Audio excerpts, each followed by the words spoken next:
Good morning, everyone. I'm Susan Bocamazzo. I'm the publisher at Massachusetts Lawyers Weekly, and thank you for joining us for our program on succession planning for lawyers, where our panelists will be discussing how to value a lawyer's practice, succession planning options for lawyers, and when a lawyer can afford to retire, even during the COVID-19 era. A few matters to start. First, I'd like to thank the sponsors of today's program, Senior Attorney Match and 12 Points Wealth Management. Second, our presentation is being recorded, and you'll receive a copy of that recording by email later today or tomorrow. Third, we will be taking questions at the end of the program, so please add your questions to the chat at any time during the presentation.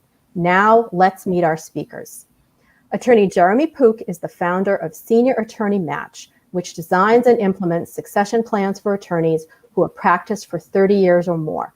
Jeremy founded Senior Attorney Match in 2013 after focusing on business law as a Massachusetts attorney. Senior Attorney Match works with senior attorneys nationwide who practice in a variety of practice areas. As Jeremy says, if you have clients and referral sources, your practice presents value to the right successor.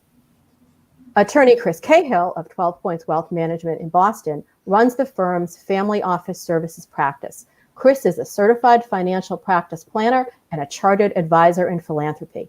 With over 15 years of experience in financial consulting, Chris specializes in assisting lawyers in all aspects of their wealth management needs.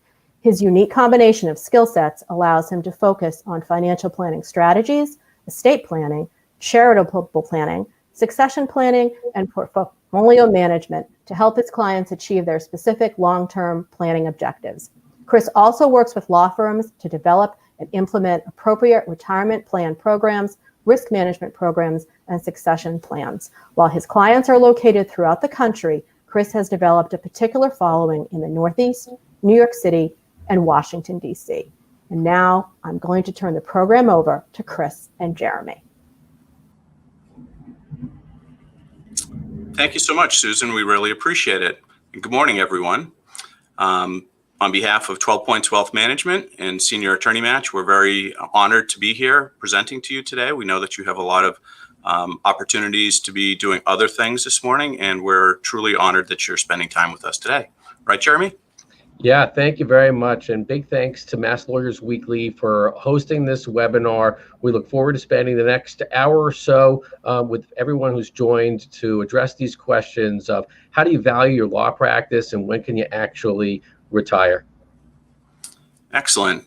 And Jeremy, I think it'd be important for the participants here to understand a little bit more about you as a person. What brought you to start Senior Attorney Match? Obviously, you're an attorney and you practice, but what was the journey to get you where you are today? Sure. Thanks a lot, Chris. So I am a Massachusetts attorney and spent the first part of my legal career focusing on business law. As a sort of natural born entrepreneur, I gravitated to business brokers and assisting business brokers with representing buyers and sellers of primarily small Main Street type businesses. And then recognized that as business brokers are focusing and will continue to focus on baby boomers, that they weren't brokering law firm sales. And that really was a light bulb moment for me back in circa 2011, 2012, and then launched Senior Attorney Match in 2013. And as Susan said in her opening remarks, what Senior Attorney Match does is we design and we implement succession plans for lawyers, and we'll be getting much more into that throughout the course of today's webinar. How about yourself, Chris? Please, a few introductory remarks from you, and then we'll jump right into it.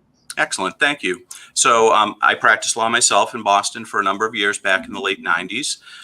Candidly, I did not love the practice of law, and I moved into the world of financial services. I worked at a big insurance company doing their estate planning, all manner of financial planning, estate planning, and succession planning for very, very wealthy families.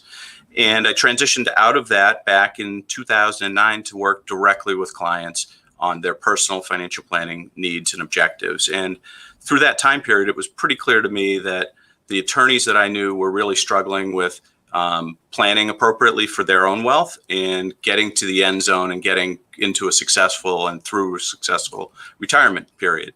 So for me, it was pretty clear that that was a good marketplace for me to focus my efforts on. Having practiced law as long as I did, I really understood what made lawyers tick, and I knew that there was a need for it. So At 12 points, as Susan indicated, I run the Family Office Services Practice Group and work with primarily lawyers and law firms in all manner of their wealth management, their succession planning. And I'm really excited to be here today and walk through these case studies with all of you and hopefully generate some really interesting dialogue and conversation. So without further ado, Jeremy, why don't we get into the fact pattern here that we're looking at? For sure. So we're going to introduce everyone to attorney Bill Turner. And attorney Bill Turner runs the Turner Law Firm. And by the way, just one housekeeping matter, please feel free to put your questions in the chat, and we'll be monitoring the questions and answering the questions towards the end of the program. So attorney Bill Turner runs Turner Law, has 2 associates with him, and has 3 support staff. It's primarily a transactional-based firm focusing on business law, real estate with no conveyancing, and trust and estates. The total gross revenues for Turner Law, and Bill Turner, we're assuming, is 67 years old, ideally wants to start slowing down at age 70 and really wants to be able to retire by age 72. Turner Law, again, has gross revenues of about $1 million a year. Attorney Turner himself bills out at $400 an hour. I'm sorry, at $350 an hour. And his total billable hours in a given year are circa 1,100. You'll see there precisely 1,143, which comes out to his billings being at about $400,000 a year. His 2 associates, they bill out at a lesser hourly rate at $300 an hour. And they are billing about 1,000 billable hours a year. He would love it to be more. It's just in reality, that's how many hours the associates wind up billing out per year. The overhead for Turner Law is about $600,000 net profit in terms of what attorney Turner is able to take home before taxes is $400,000 a year. And then just a few other points about attorney Turner and his practice is that he's still working 5 days a week, often coming in on the weekends. And his longest vacation, which I hear about often with senior attorneys that we work with, has been no longer than 2 weeks. And that's been for really the last 30 years. Attorney Turner is typically referring out somewhere between $25,000 to $50,000 a year. And similar to many attorneys that refer work out, he's not getting any referral fees for that work that he sends out. And Chris, let's take a peek at what the Turner family's financial situation looks like at this point. Yeah, certainly. So this is a pretty typical fact pattern of a solo small shop attorney in and around the Northeast area. As Jeremy indicated, 65 years old. We'll assume that they're both 65. We run our financial models through age 95. If there's family longevity that takes that out past that, we can easily do that. But we'd like to target that neighborhood there. But we're looking at retirement assets, 401ks, IRAs, et cetera, of around 1.2 million currently. Other taxable assets in an investment account of around 300,000. And for purposes of modeling, we've just assumed a real traditional plain vanilla 60-40 stock bond portfolio, which is what we see many folks with these days. And as it relates to most attorneys that we work with, the biggest question and the biggest issue is cash flow needs. So here we've got their basic living expenses at around $105,000 a year. That's after tax expenses for Bill and Lisa. They, like many folks locally here, are providing financial assistance to their family, their children, grandkids, etc., to the tune of around $20,000 a year. Health insurance costs about $10,000. They like to travel. They liked to travel before COVID. Hopefully they plan on traveling again. And then there's some charitable inclinations as well. So all told, living expenses of around $150,000 a year. And that's what they really need to be able to amass assets by retirement to maintain their standard of living throughout the balance of their retirement, which will be, 30 years, give or take. So, we look at it and say, right now you've got around $1.5 million based upon the financial models that we're going to review momentarily in order to have a real high probability of success and be able to retire at approximately age 72 the Turners are going to need to amass approximately almost $3 million of assets to maintain that standard of living going forward. Because again, remember, those numbers, that 150 is being inflated. And, obviously there's things like health insurance that are going to inflate typically faster than the normal inflation cost. So we build all of that into these models, and we really try to go above and beyond to stress test them and put as much pressure on them as we can to make sure that we're focusing on where the risks and potential pitfalls are in the modeling. So Jeremy, let's take a look at the success, how we determine success here. So for the Turners, you're going to see throughout the models momentarily probabilities of success. And this is really all premised upon Monte Carlo scenarios and Monte Carlo analyses that we do with our plans. And what that means is we'll take each of these plans and run it through 1,000 trials, providing excellent return opportunities and poor return opportunities in the investments and all other manners of the models. And it's going to generate probabilities that are either going to be what we call below confidence zone, under 75% probability of success, or in the confidence zone here where we see that they have good probability of success, 75 to 90%, and then certainly above the confidence zone. So there are models here that show them with above confidence zone probability. And that means that, they are in a really good position and could potentially do other things, either spend more, give away more, or work less. So looking at these scenarios, it really this is a guidepost to making decisions, an informed, smart decision with your wealth going forward is really the way we look at it. Great. And then in the next slide, one of the themes of our webinar today is how do you value a law practice? So let's just think back to just a few minutes ago when Chris introduced the Turner family to us, and we see that currently they have $1.5 million as their total wealth, and they need to get to $2.8 million. We already heard that Attorney Turner has a law practice that generates about $1 million a year. And so if Attorney Turner came to Chris Cahill at age 67, or ideally X number of years beforehand, and said, Chris, I have this law practice. I've been running my law practice for 30 years. It's generating $1 million a year. Hey, isn't that the way that I can bridge the gap to what Lisa and I need to comfortably be able to retire by age 72? So begs the question of, all right, how do you actually value a law practice? And that's a lot of what Senior Attorney Match does with our clients. And I'll share with everyone some really good news and some not so good news. So I always ask clients, like, where do you want to start? The not so good news or the good news? And actually, most people say, all right, hit me with the not so good news first. So the not so good news, but it's really not all that bad, is that currently there really are not reliable multiples for law practices.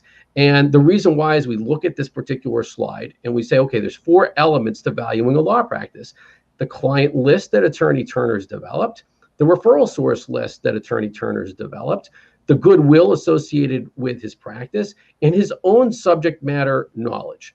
Now, these are terrific, and this is why he continuously generates $1 million worth of revenues each year. The bad news, though, there is that it's all based on goodwill. Turner Law is not churning out widgets. It's not turning out things that we see at brick and mortar type stores, at restaurants. For any attorney that is doing business sales and sees the multiple in different industries, in law, it's really based upon the personal goodwill. So looking back at this particular slide with the value, what it comes down to, and this is the good news, okay, where Attorney Turner is at this point in his career.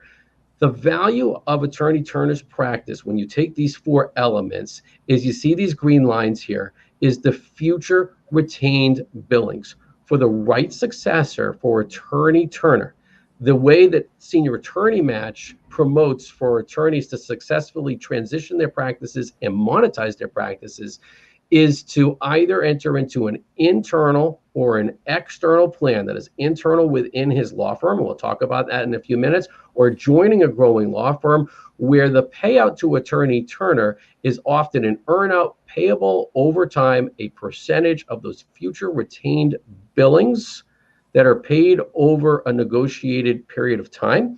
And just to satisfy the audience in terms of, okay, where does that wind up? And we will be showing that throughout the next series of slides. I'm finding that Attorney Turner should be able to realize a one-times revenue, ideally a one-times plus revenue. So Chris, that would be $1 million. We needed 1.3 to get to the finish line. And it's doable. It's very doable, but there are certain steps that Attorney Turner needs to take. And there are certain things that he needs to avoid and be wary of. So let's look at that first set of scenarios, which is what we call an internal transition. Okay, just to remind everyone, our fact pattern is that Attorney Turner has two associates that have typically, let's say, practiced with Attorney Turner for 10 plus years.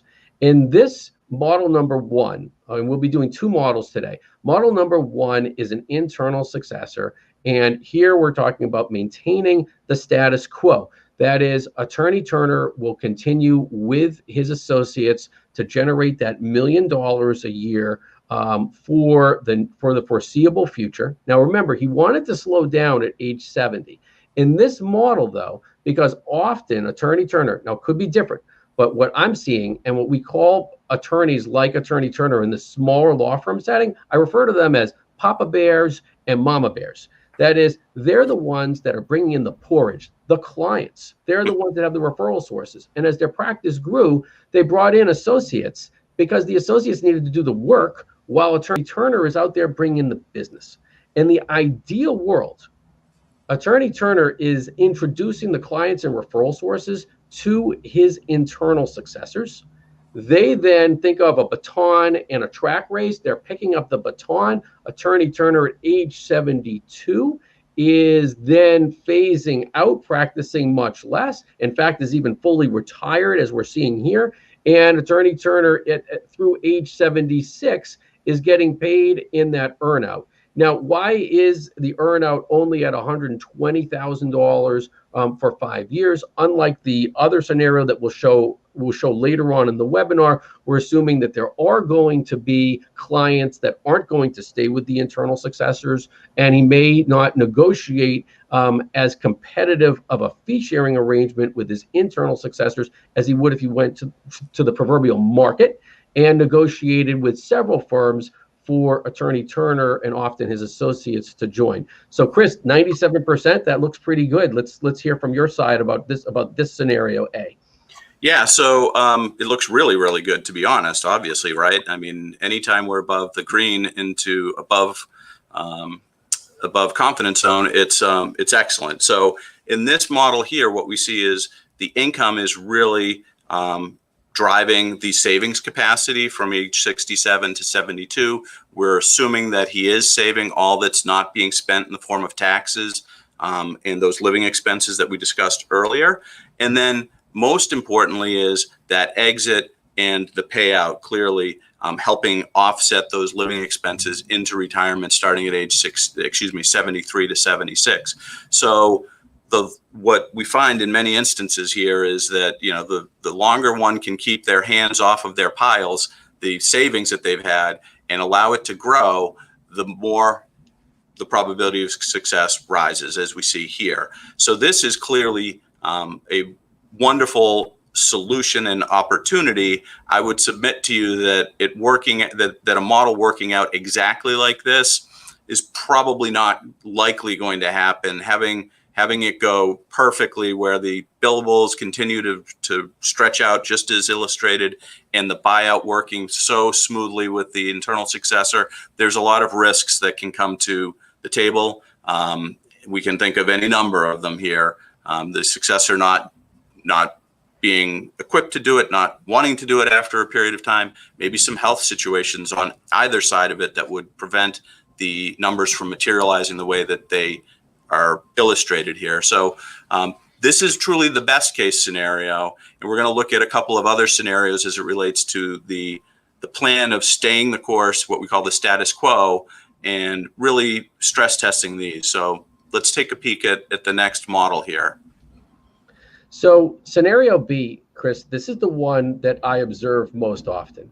As That do I. is that is the same scenario, right? Attorney Turner, two associates, and where we just saw best case scenario. Here, Mhm. let's just take a look at this slide for a moment, because what's in some respects strange, and we'll explain this in a moment.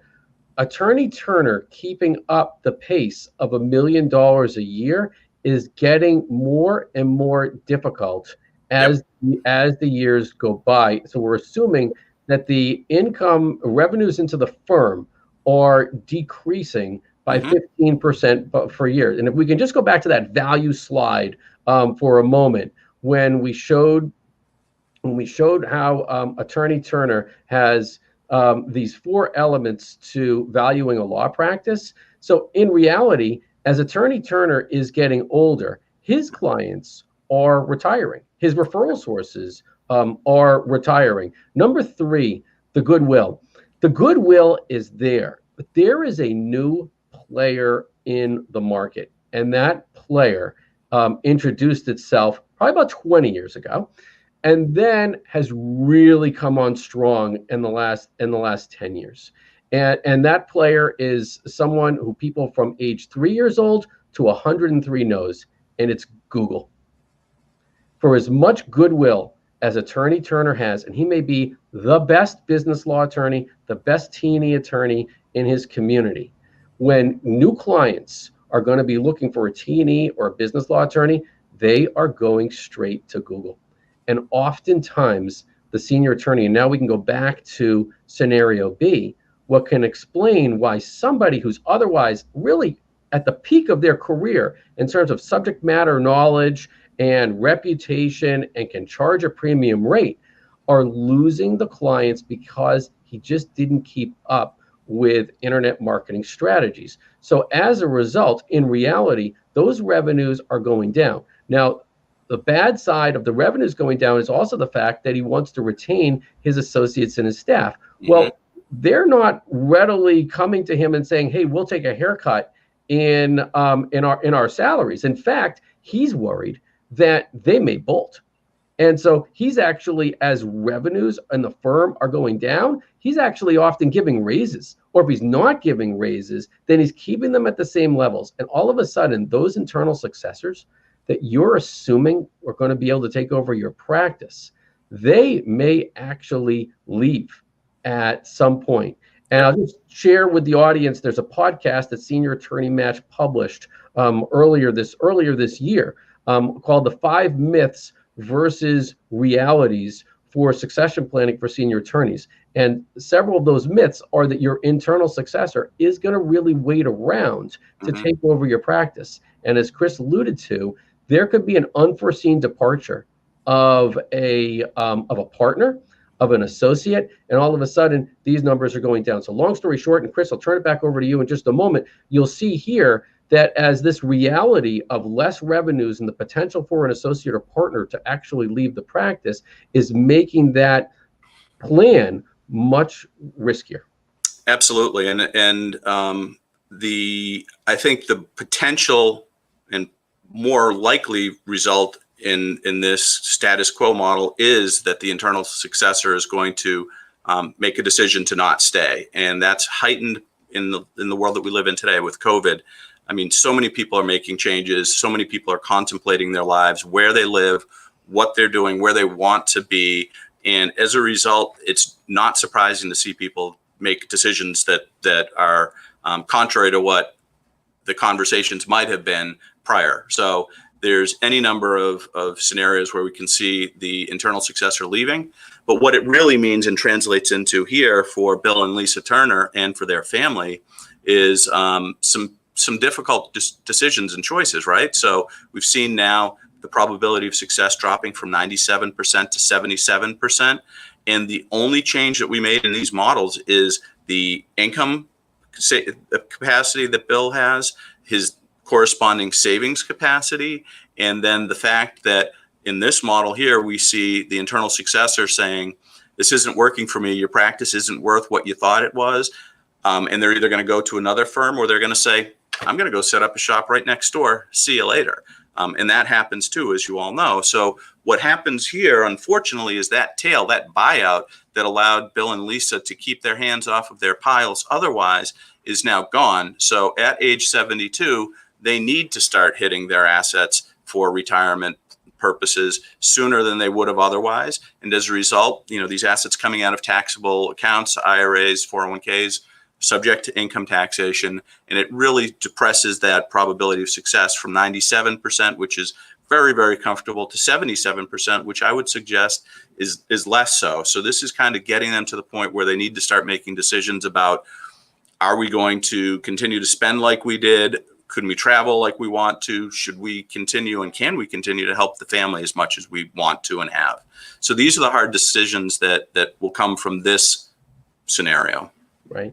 And before we go on to the next scenario, just also add the other difficult decision. If they come to you, Chris, and they don't want to have to tap into that, I think the difficult conversation that you'll have to have with them is to turn to Bill and say, Bill, you wanted to retire at 72. Yep. That just got pushed out to 75. Absolutely. Because even though he wants to retire, working longer, and by the way, that still means 5+ days a week, a tremendous amount of stress, less time with grandchildren, but may need to do it because they need the income. So we promise we'll get back to sunny times, but we're just going to go to our last scenario, because this is also something that doesn't happen, luckily, doesn't happen often at all, but it can happen. And that's this last scenario, scenario C, which we call the worst case scenario, which is a random Tuesday event. Which is an unforeseen physical or mental health incident.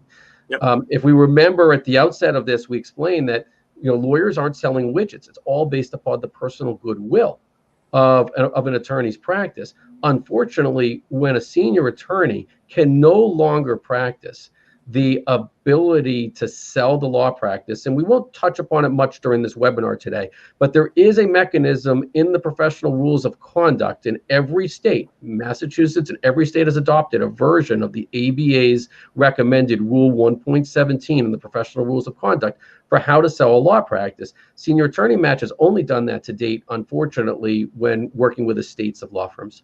And when it's an estate, because the attorney is not there to transition the law practice, it is a very, very low number. And Chris, I think it's important for you as as a financial advisor, if you were meeting with Bill and Lisa, whether it's at age 67, early in their 60s, there are insurance products that they could be investing in. So God forbid a random Tuesday event like this happens, so their family can be protected. Certainly. And this is where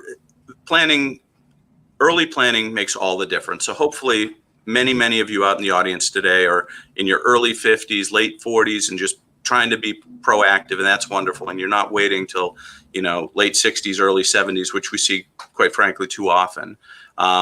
So you're right, Jeremy. Planning up front is really important. So the more that you save when you're younger, the better off your probability of being able to retire successfully is. It's obvious. But the reality is that there are certain mechanisms and things that you need to do in order to minimize your personal risks.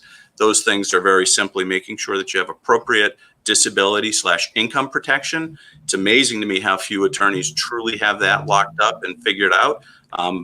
I sell a lot of disability insurance in this marketplace for that reason, and it's really, really important. So making sure that you're going to cover at least 60% of your taxable income is critical. Obviously, providing appropriate life insurance for your family to provide for your spouse, your children, your grandchildren, etc., is huge.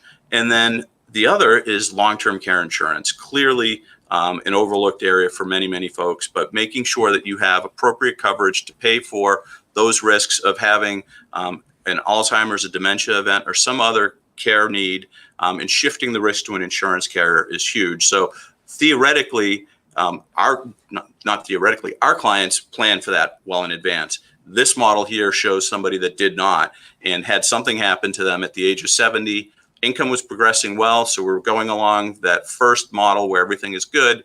Something happens, the successor doesn't materialize, they're now at home, unable to work, and as a result, they're having to hit their assets more, and the probability of success has gone dramatically down. So this is this is really impacting the Turner household pretty significantly at this point. And that lever that you just referenced on the prior slide of the depreciating asset where he can work more is not possible. It does not exist. So now we're really talking about dramatically reducing expenses and lifestyle. Great. So let's recap the financial model number 1, and then we'll go right into model number 2. So Chris, you want to hit the pros? Sure. So it's obvious. I mean, people like status quo. They don't like to change. So it's comfortable. Attorney Turner knows what he's got in his practice. He knows his people. He knows how to get to the office, at 6 o'clock in the morning when he's getting up and going. He remains in control of the Turner law firm. And, that first model, if all goes well, from 67 to 72 continues to generate the money, and he's able to transition it. Real high probability of success. So that's attractive and appealing. I would just simply say it's not necessarily a guarantee. Great. And in terms of the cons, even in that best case scenario, Attorney Turner is still working typically 5+ days a week and working through age 72.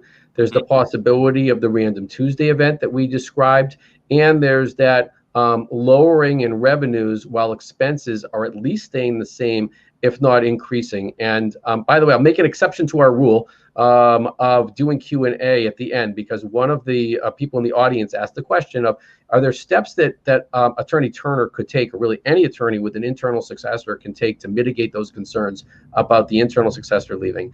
And there, I can't emphasize enough, and if we can put back up the that link to that podcast episode, that talking with your internal successor is so important. A big, huge myth is that if a senior attorney approaches their internal successor and asks them what are their thoughts about succeeding to owning the practice, or as we get into the next financial scenario of potentially joining a firm, a huge myth is that the internal successor is then automatically going to leave.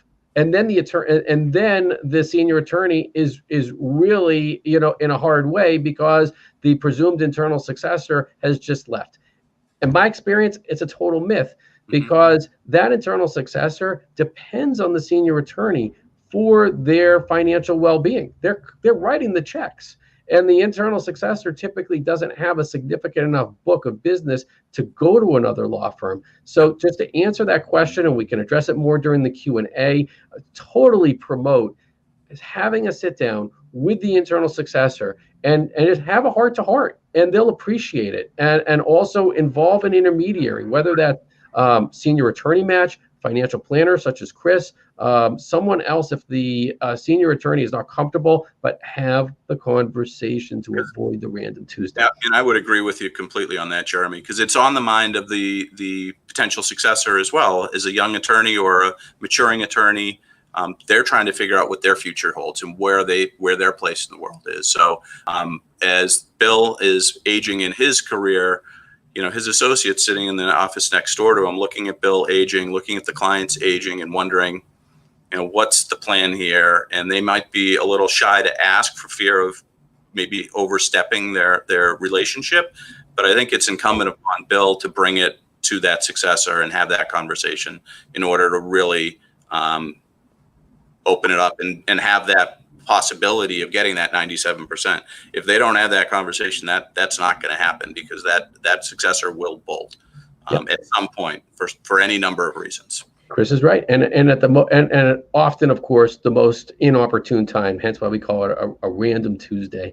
So now let's look at the second option for Attorney Turner, and this is actually the option that Senior Attorney Match has been promoting since 2013. I really see promoting as hundreds, thousands of boomer attorneys are considering, how to get the most value out of their practices and transition to the right successor. So this one is called Join a Growing Law Firm. So as we know, Attorney Turner has annual billings of $1 million. Okay, and just this review of his major assets, which are himself and his 2 associates, as well as, of course, those clients and referral sources. I want us to keep our eye on the ball in terms of how many annual billable hours that Attorney Turner bills per year, that 1143 number. While he's running Turner Law, He's billing those out, and then he's spending a significant number of hours of managing the office. He's the one that deals with the copy machine when it breaks and needs to be replaced, when the paralegal quits, when you have to negotiate a new lease. All these kinds of things are significant time drags on Attorney Turner. So now we'll go to the next slide. And we just want to give you a sense, okay, of what a financial arrangement with a growing law firm could be. Now, this is not indicative of all firms. This is indicative, though, of the type of arrangements that Senior Attorney Mash negotiates. So Attorney Turner and his two associates, sometimes his support staff. Hardest thing about what I have to do sometimes is that the support staff does not always join together with the senior attorney and the associates. He joins, and he's made an arrangement with this growing law firm that they will pay him 50% of the collections on matters that he originates and bills. He's going to get 30% of the collections on matters that he generates and doesn't work on. They're going to pay him $20,000 in fringe benefits because the law firm had typically paid for certain business-related items that the growing law firm matches. That's that additional $20,000.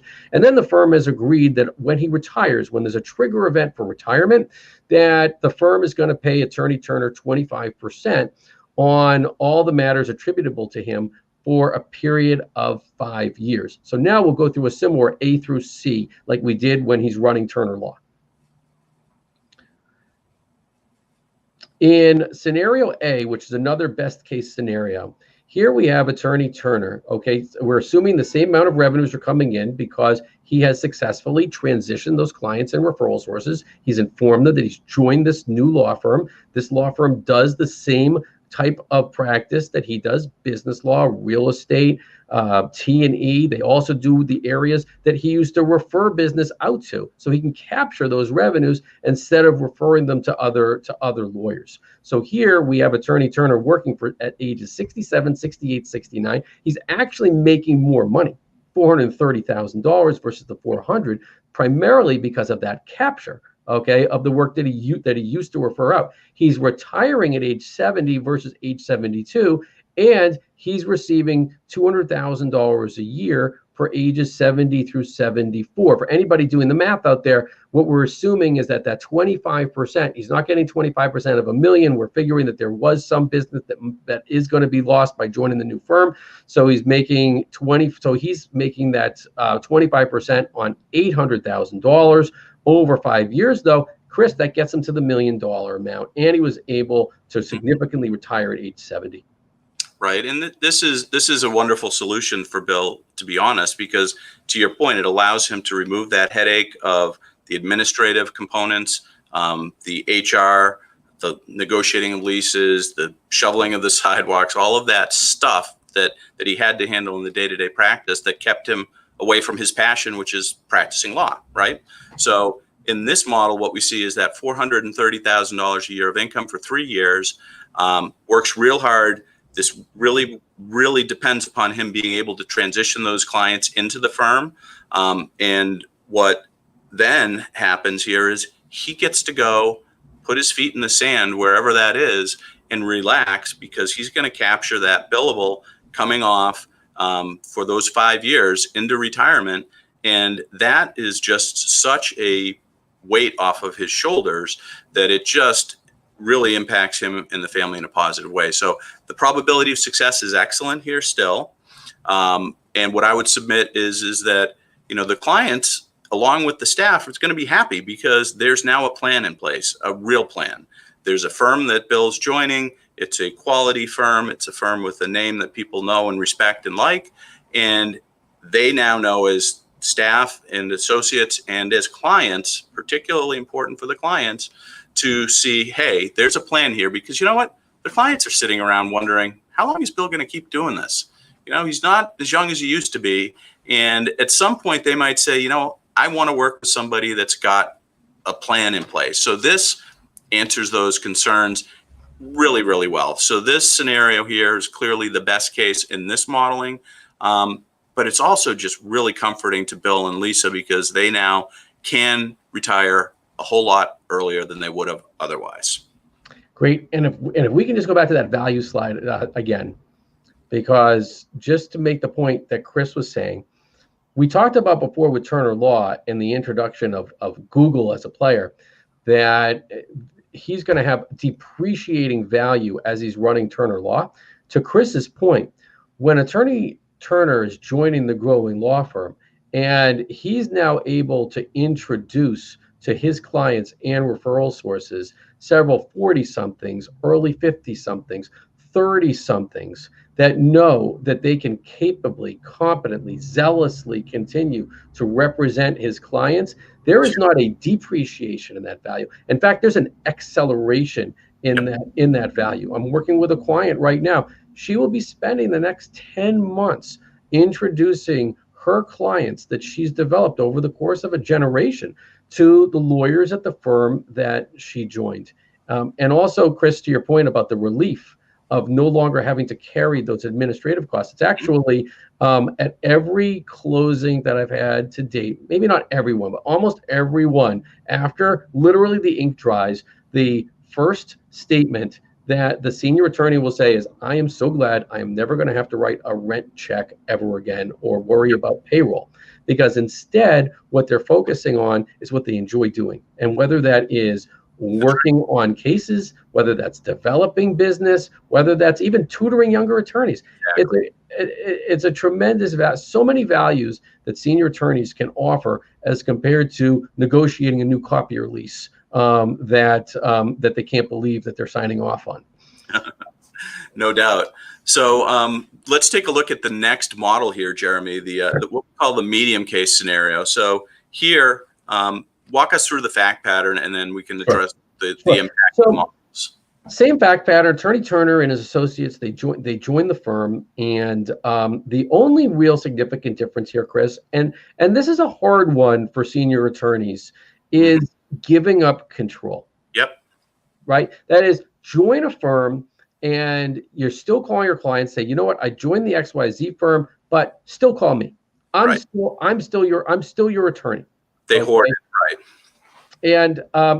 And when that happens, ultimately the transition of the clients is not as successful. The good news is Attorney Turner's not going back to this whole copier lease metaphor. He's not worrying about copier leases and making payroll and all of that. But because he did not successfully transition the clients as well as he could have, look what happened in that tail period. Yep. Okay? Yeah, exactly. I mean, it impacts the models slightly. Anytime I see 92 probability of success in these models, I'm very, very happy. So it's not going to break the family in any way, shape, or form, truly. But, you know, Bill needs to understand that going through this process, his job now is to move the clients into the new firm, continue to work with them, and hand them off so that he can exit in that 3-year time period. That's his primary objective. And for an attorney that's thinking otherwise, that they just continue to want to do it, call me, that are not planning on hanging up the cleats for a athletic metaphor, you know, that's where they can get themselves into trouble. But luckily it's not all that much trouble. And right. You know, we now have introduced what we call integration consulting, because when a senior attorney like Bill Turner joins this firm, to integrate Bill and his clients and referral sources into the firm is really huge, because essentially Bill was the class president of Turner Law for 20 years. He reelected himself, okay? Yep. But he was class president. Now he comes into this new firm. He's a freshman, you know, and basically like a new high school, but he's that freshman that's the all-star on the starting five. And if he integrates into that team, they all win. No doubt. No doubt. So let's go to scenario C. So in this model, of course, you have to plan for the fact that what happens if it doesn't work? Okay, we could do all the due diligence in the world and figure that on paper and after multiple meetings, Attorney Turner and the firm that he joins is going to be the right match. He's going to be there for the rest of his career, but things happen. Okay, I could use an expletive. We won't, but things happen. And after year 2 here, we're assuming that Attorney Turner leaves the growing law firm. But the thing is, Chris, we're still at 91% here. Yep. Well, and it's due in large part to the incoming revenue, as I discussed in that first model, right? If we can keep our hands off the piles, allow it to continue to grow and be deferred, tax deferred in those IRAs and 401ks, I mean, to the extent that you're getting 240, 220, 190, 160, that's in large part covering a large chunk of those living expenses that they need. And then, of course, having that little tail here of the 75, that still provides a big lift under the financial models for the Turners. So I'm still very, very comfortable with this here.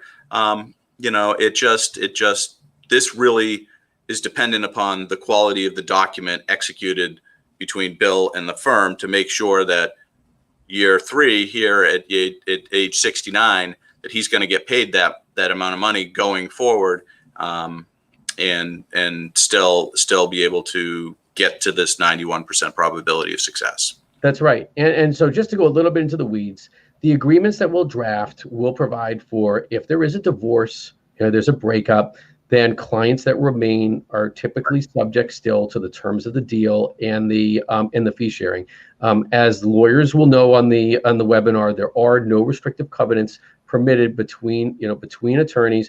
Very cognizant of the rules of professional responsibility, how they work in terms of breakups. There is an allowance for restrictive covenants when there's a sale of a law firm.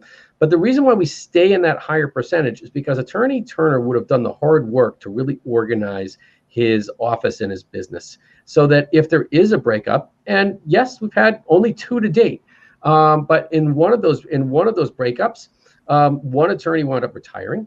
The other one, because he was so well organized through the original process, we knew exactly where we could identify and how we could identify a different firm for him to join. He did join it, and it's been a terrific, call it a terrific second marriage. Before we recap, there was another question from the audience about, how do you choose the right firm? And we'll just spend just a moment on that. Senior Attorney Match has a whole segment to we talk about, we design and we implement succession plans. So as part of the design phase, we have something that we call the next step process. So in our next step process, we determine the types of firms and identify firms for senior attorneys, which very typically are firms that are already practicing in the same practice areas and often in the same geographic area as Attorney Turner. So here, looking for attorneys that practice business law, real estate law, and T&E, or at least 2 out of the 3. And we're really looking for the mirror image of Attorney Turner from 20 to 30 years ago. There's a huge cultural component that finding people that you want to work with, that you like, that your clients are going to like. Your clients depend on you. And you want to find successors that you're going to feel very comfortable as the senior attorney, here Attorney Turner, feeling very comfortable working with the lawyers that Attorney Turner has joined. So Chris, why don't we recap, and then we can go into Q&A. Certainly. So Jeremy, let's flip it around here. Why don't you hit the pros, and then I'll address the cons. Great. I do want to come back to that question after the end on this, because I think it's a really important one about fit. I agree. So in terms of the pros on joining a growing law firm, the relief one, is just no more overhead, no office management or minimal office management responsibilities.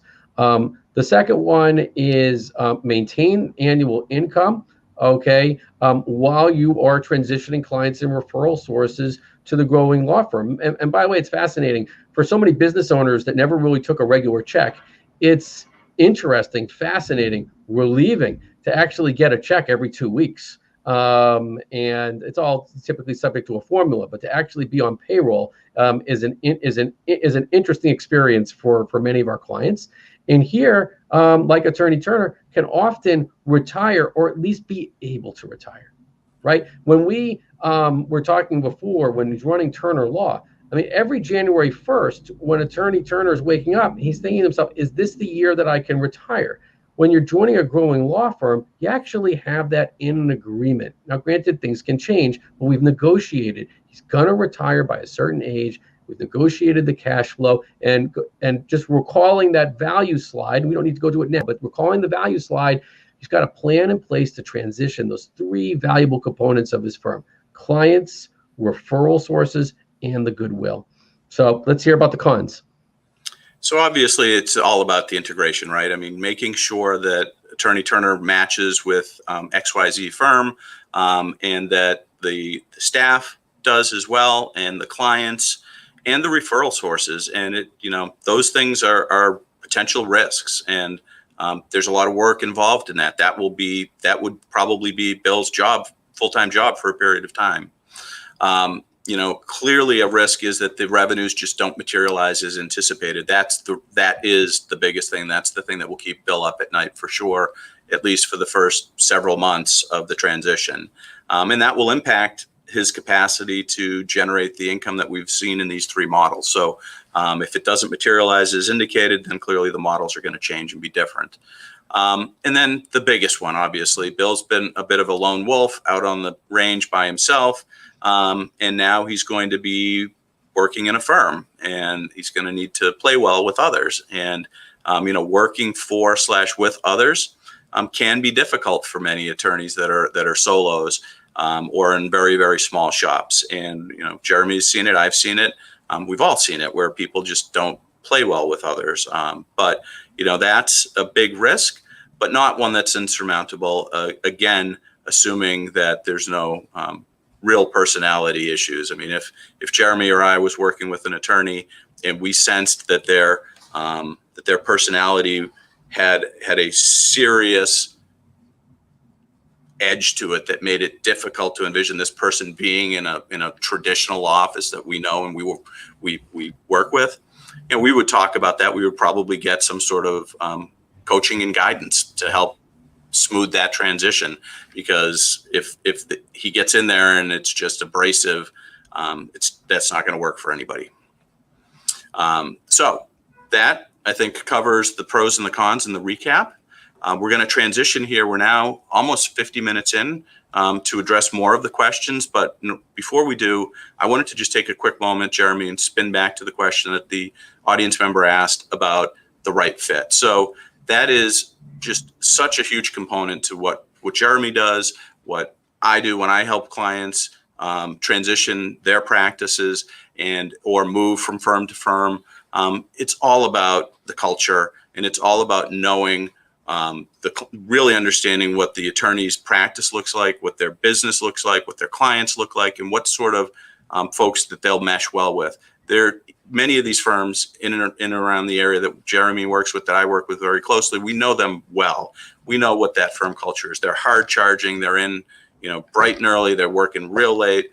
Maybe they're a little bit more laid back. Whatever it may be, we really take strives to know what the firm is like so that we can make sure that Bill is in the best position to have the most likelihood of success going forward. Because if you put somebody in a hard charging environment where they're a little bit more laid back or vice versa, it's a recipe for disaster.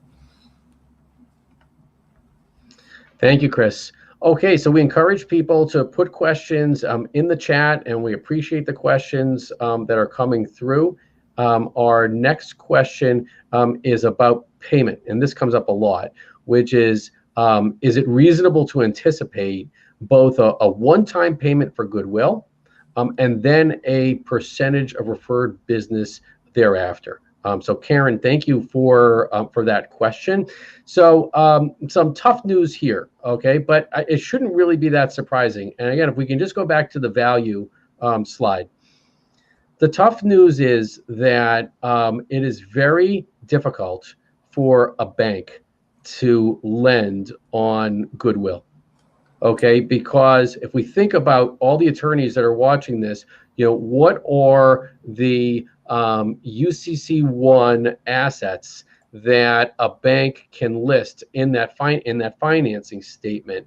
Attorneys typically do not have much in terms of hard assets. And yes, accounts receivables are something that a bank can lend upon. But again, if we look at these green arrows, it's the future retained billings. So a buyer and a bank are very hesitant to lay out significant money without knowing that the clients are going to actually transition over to the buyer's firm.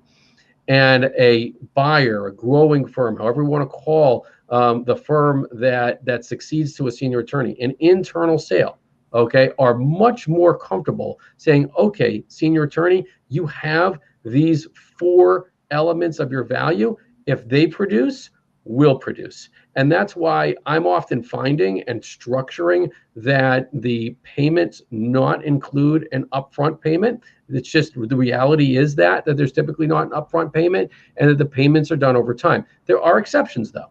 Okay, and those exceptions can be, and it can be a low 6-figure amount. Using Attorney Turner as the example here, $1 million. I would think that perhaps he could receive a low 6-figure amount, and often that's based upon what the actual accounts receivables are. Side note on personal injury law attorneys, if there are any personal injury law attorneys following this today, is that personal injury law attorneys actually have real inventory with their cases and have a good sense of what those value of those cases are. And there's where I've seen upfront money to be available, even from a bank, based upon the value of what those cases should generate over the next 2 to 5 years, typically in a personal injury lawyer's practice. Excellent point. And you know, personal injury attorneys are certainly their own breed. I mean, those folks live different lives than a corporate attorney. So modeling for PI attorneys, litigators is totally different from my perspective than somebody that's just got a traditional transactional practice that churns out the business each year. So it's interesting to think of that as well. Good. So the next question, and this is something we didn't address, but this is something that I hear all the time, which is, can't I just, if I'm a senior attorney, I'm Attorney Turner, can't I just recruit an attorney from a medium-sized or large or large law firm that has an 1,800, 2,000 hour plus annual billable hour requirement? They never see their kids and they don't see their spouse. My practice is just a turnkey operation ready for that attorney to take over. That's often in the first 5 minutes. We run a program called the Next Step Workshop, where we in 90 minutes we go over what the timeline and what the plan is for what a senior attorney wants to do. And that's typically almost right out of the gate the question: what can we identify what a client of mine calls a kid? We actually call that the most risky option for a senior attorney to pursue. And the reasons are that there's a finite number of kids anyhow. And more among Generation X, millennials, and I really think future generations are markedly different than the boomer generation. That the boomer generation had no problem hanging out their shingles. Right. They're less entrepreneurial for sure. Exactly. And the Xers and millennials often want a job. So there, your pool of candidates is low. Also, those candidates that are going to be leaving because they want a job, they're getting as your competition. The competition of the senior attorney are other law firms, and they're typically medium and large size law firms. Then if a kid actually joins your firm and stays with you for X number of years, that kid is going to be getting calls from recruiters all the time. Come back to the city. This firm wants you. That firm wants you. And then using Attorney Turner, who was 67 or 68 when he would have recruited a kid, that kid then comes back at age 70 and says, you know what? I'm really sorry. Had to make a decision for me and my family. Going back to Boston. And you know what's also bad about that? He's taking some of your clients and referral sources because they want to work with the kid. So it can happen. I have helped attorneys bring in a kid, but it's very risky. And you just don't know what the reality of working with that individual is either. At least in the internal successor, you've worked with this person for a period of time. You know their character and their capacity. Bringing somebody in from the outside is risky because you just don't know what you're getting truly. Great. And as a next question, and Chris, we've concentrated so much in this webinar on really a smaller firm attorney, right? Mm-hmm. Attorney Turner, 3 attorneys altogether. How does this apply? You work with attorneys throughout the Northeast, often in medium and larger sized firms. Yep. What about the attorney that's working in a significant law firm, 20 plus, 50 plus attorneys? How does this fit for them? Yeah, so I mean, the reality is that these attorneys still need to plan for their future And even at bigger firms, I've had clients at AmLaw 100 firms that have just had enough of the rat race, and they've realized that, you know, they need to make a change. Some of the biggest firms have these up and outs at age 65, for instance. And, you know, if your situation is such that you haven't planned appropriately, they're going to force a retirement on you, even if you want to go to age 72. So whether you like it or not, you're going to need to make a move. So from our perspective, making sure that they're focused on planning, that they really have spent the time to understand what their goals, their objectives, their wants and dreams are for their business and for their family is huge. And, you know, we spend a lot of time working with clients on that and helping them identify, not only through the financial modeling perspective, but just through really getting to know them, what's important to them about their wealth management, their planning, and their family. And then from there, we help them work with people like yourself, Jeremy, or simply transition. They might have an offer from another firm, and they might come to us and say, you know, XYZ firm has offered me this. I like them. I feel comfortable with them. What does it mean for my modeling? How does it change? Does it make it go up or down? And we'll run it through the system, and we'll help them make the decision. So certainly see that quite a bit. Great. And I think also, Chris, one thing that lawyers don't recognize, and I'll mention two things when it comes to medium and large sized firms. One thing they don't recognize is I think what you were mentioning before, which is that they have options. Mm-hmm. Okay, you could have been at a firm for 20, 25 years, and you and I have talked about this.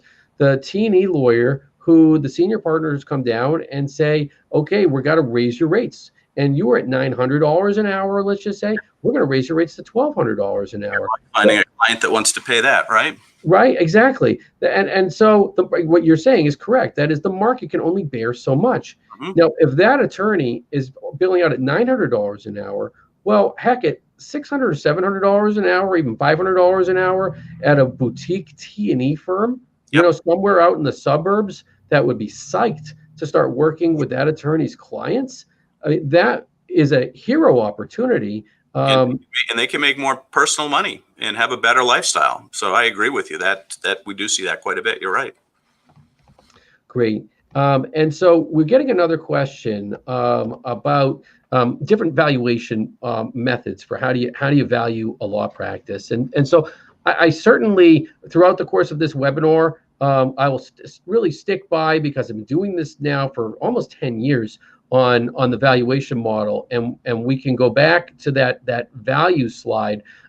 There are different approaches to valuing a law firm, like valuing a business. Okay, in terms of going to an accountant or a valuation specialist. But I am just absolutely convinced that when it comes to valuing any law firm, and here the question was, are there different scenarios for valuing firms with more of a revolving door practice, like family law? Okay, and in my opinion, it all comes back down to this. Okay, the goodwill of what the senior attorney brings to the table is the ability to generate clients and referral sources of the senior attorney to transition internally or externally, and then produce the ongoing revenues, not depreciate, but accelerate, heading towards those final years of practice.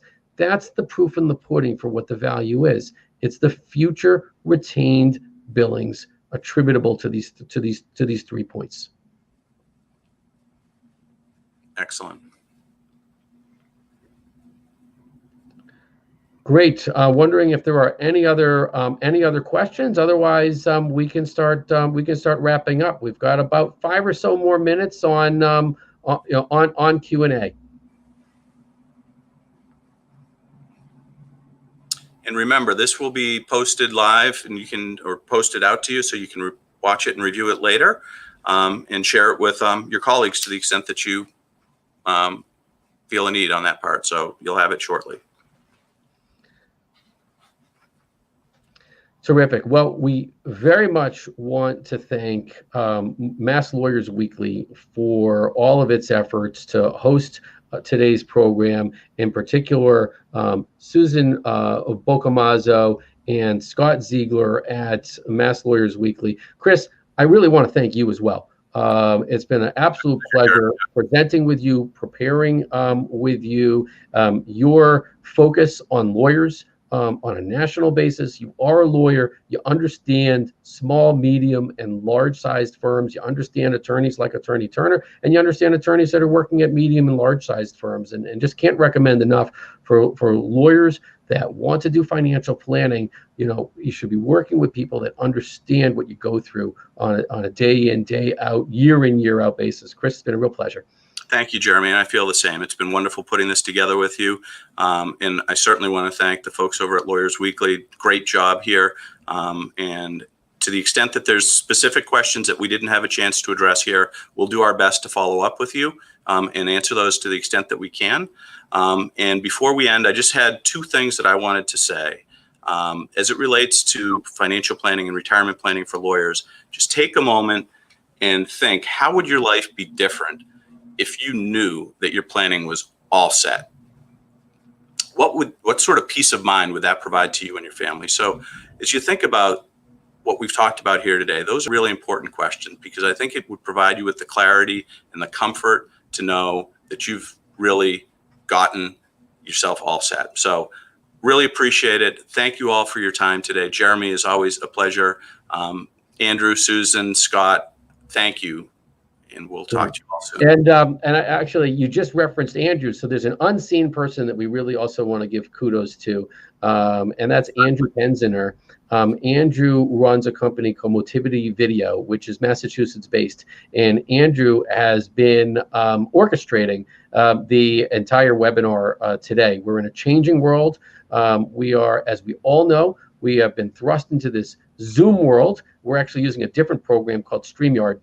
And for anyone that is looking for video services, whether they're doing webinars, want to introduce video to their websites, they will also do really well by themselves, to contact Motivity Video and Andrew Penziner. So you have our contact information. We would be very happy to continue the conversation with any of you, and we appreciate everybody's time. Have a great rest of the day. Thank you. Thank you. Be well.